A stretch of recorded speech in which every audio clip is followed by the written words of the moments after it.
Justiça está de volta, debatendo hoje o Plano Nacional de Direitos Humanos. Nossos convidados são o advogado Augusto Jacó de Vargas Neto e o desembargador Dorgal Andrada, do Tribunal de Justiça de Minas Gerais. Doutor Augusto, para mim parece até agora pacificada a discussão sobre a anistia. Eu queria insistir um pouco nessa discussão sobre a tortura. Ela está sendo discutida muito no conceito de repressão política, no contexto de repressão política.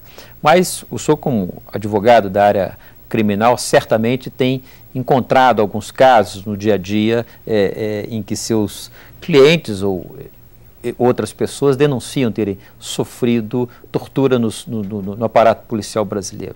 A tortura continua sendo um método comum de atuação da polícia brasileira? Meu caríssimo Manuel, no jargão policial, a sociedade só vai ser defendida se a polícia tiver mão forte contra o criminoso. Não se concebe cientificamente conseguir uma confissão de um cidadão simplesmente por esses métodos comuns. São os métodos mesmo de agressão que conseguem. Eu conto... Peraí, o senhor está dizendo que isso ocorre? O senhor está pregando que seja assim? Não, ocorre normalmente. E eu conto um fato que aconteceu comigo. Eu era estagiário de Direito e fui à Delegacia de Furtos e Roubo. Cheguei e deparei com uma gritaria terrível. Parece que estavam matando alguém lá dentro. E eu, sem perceber, eu fui acompanhando e cheguei numa sala. Tinha um cidadão forte, extremamente forte, alto, sendo espancado por um detetive minúsculo. O detetive, para atingir o rosto do cidadão, ele tinha que pular. E eu cheguei na porta e o cidadão viu a minha presença. Ele começou a rir. Ele parou de gritar e começou a rir. E foi aí que o detetive percebeu alguma coisa e olhou para trás e me viu a minha presença. Mas veja bem a simulação, mas eles confessam só a partir desse momento. Sabe?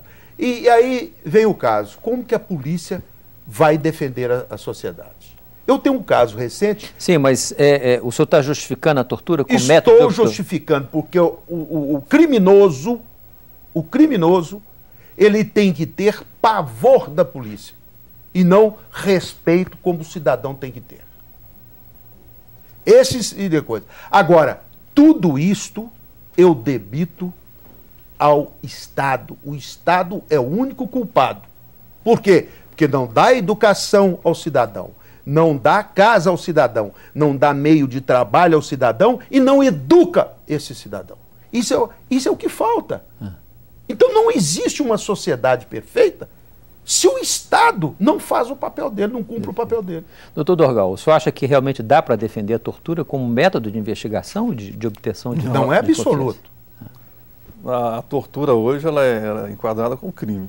Então, como está dizendo a descrição que ele disse, que ele viu como estudante há muitos anos atrás, se ela hoje, naquela época a legislação talvez fosse outra, se ela hoje se configura, o policial ele é punido, expulso da polícia e preso. A tortura hoje ela é muito clara, não só na Constituição, que ela é imprescritível, e como a lei também diz que ela é inadmissível. Embora ninguém negue que o mundo é mundo e que isso possa ocorrer. Mas ela hoje não é aceitável. Não, concordo plenamente que ela não é aceitável. Tá certo. E deveria, enfim, haver mais iniciativas para que elas fossem levadas ao tribunal. Eu acho que aí eu entro numa área mais, talvez, sociológica, histórica. O brasileiro não vamos dizer assim, ele não vai muito contra as forças. As forças, dizemos assim, não são forças políticas, as forças, vamos dizer, das armas. Sim, sim. O brasileiro, eu acho que não denuncia muito quem anda com revólver. Então, eu acho que isso morre muito, mesmo havendo as torturas, em algumas cadeias, possa existir, isso é natural, porque o homem não é perfeito. contra a violência. Quem está desarmado, eu acho que, infelizmente, não denuncia, não. Uhum. Doutor Augusto, o senhor defende, no contexto desse Plano Nacional de Direitos Humanos, o senhor defende a introdução de alguma mudança significativa na legislação brasileira, especificamente em relação a essa, vamos dizer, a proteção do cidadão? Veja bem, no nosso país, sempre as leis são editadas, geralmente, contra o cidadão de bem. Eu fui contra o desarmamento. E hoje, mais consciente ainda. Por quê? Desarmou-se o cidadão de bem e o bandido, o criminoso, continua armado. Nós não temos mais tranquilidade nas nossas residências. Invadem as nossas residências, aí digo, mas se tiver com arma, seriam mais violentos. Não. Estando o cidadão armado, o bandido vai pensar 2 vezes em entrar na residência. Então, esse é o problema. Nós temos que ter mais objetividade nas nossas leis e mais, fazer com que essas leis sejam editadas com fins para melhorar Perfeito. A vida do cidadão. Mas, fundamentalmente, que o Estado atue mais. Né? Atue mais, lógico. Perfeito. Doutor Dorgal, no contexto da defesa dos direitos humanos, o senhor defenderia alguma inovação na legislação brasileira ou precisamos cumprir o que está aí? Por exemplo, eu vejo o poder público, ele foi mais tolerante. Uma legislação recente, ele alterou a lei de tóxicos e ele agravou a pena para o traficante. Mas ele relaxou e foi tolerante para o usuário, o que aparentemente é muito romântico. Só que quem mantém o traficante é o usuário. É o usuário. Então ele potencializou de tal forma o traficante e disseminou de tal forma o usuário, que eu vou dizer aqui em termos de piada, que hoje o uso de crack virou uso de chicletes. Então você vê menino invadindo casa, brigando com o pai, a mãe vendendo a casa inteira, quebrando a casa inteira, na porta das escolas, porque o usuário hoje não pode ser punido. Há uma certa omissão do Estado nisso aí. Na área de tóxico, omissão total. Perfeito. E o usuário... Doutor Dorgal, muito obrigado pela sua presença aqui nesse debate. Doutor Augusto, muito obrigado pela sua participação. O Via Justiça de hoje termina aqui. O nosso programa é uma parceria da TV Assembleia com a Associação dos Magistrados Mineiros.